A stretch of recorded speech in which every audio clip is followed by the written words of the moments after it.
আমার মিষ্টি বন্ধুরা, তোমাদের জন্য আজকে নিয়ে এসেছি রেস্টুরেন্ট স্টাইলের চিলি চিকেনের রেসিপি। তোমরা খুব সহজ পদ্ধতিতে চিলি চিকেন বাড়িতে বানিয়ে নিতে পারবে। প্রথমে মাংসটাকে পরিষ্কার করে ধুয়ে তাতে ভিনিগার, সয়া সস, লবণ, হলুদ গুঁড়ো, লঙ্কা গুঁড়ো, একটু কাশ্মীরি লঙ্কা গুঁড়ো, আদা রসুনের পেস্ট, একটু ভাজা মশলা, একটু গরম মশলা দিয়ে ম্যারিনেট করে রেখে দেবে কিছুক্ষণ।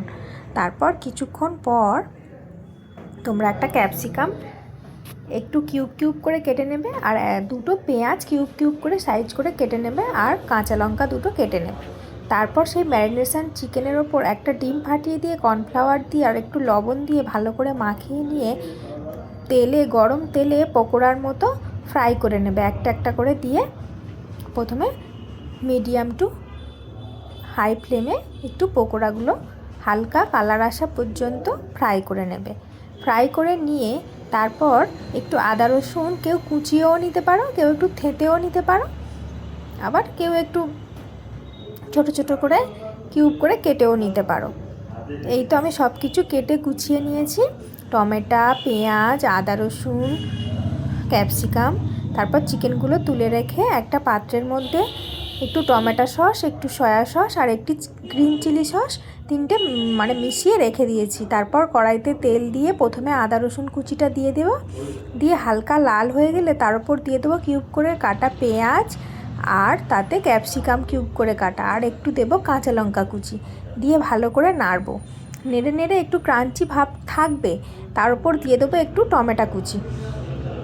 দেওয়ার পর একটু গোলমরিচ থেতো করে দিয়েছিলাম, সেটা মনে হয় স্কিপ হয়ে গিয়েছে।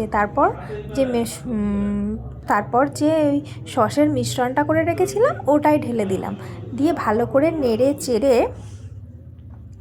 ওর মধ্যে দিয়ে দেবো সেই ম্যারিনেশন করেছিলাম যে পাত্রে, সেই চিকেনের মধ্যে যে মশলাগুলো ছিল ওটাই ভালো করে দিয়ে ভালো করে কষাতে থাকবো।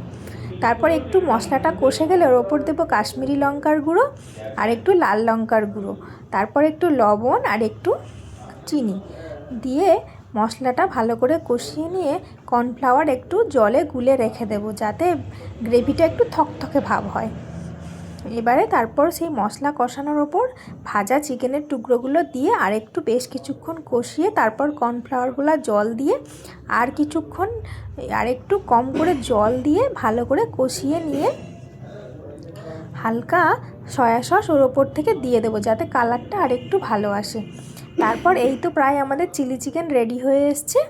এবার আমাদের চিলি চিকেনের গার্নিশিং করার জন্য পেঁয়াজ পাতাও দিয়ে দিতে পারো, আবার ধনে পাতা ডান্ডাও দিয়ে দিতে পারো। এই তো আমরা চিলি চিকেন রেডি হয়ে গেছে।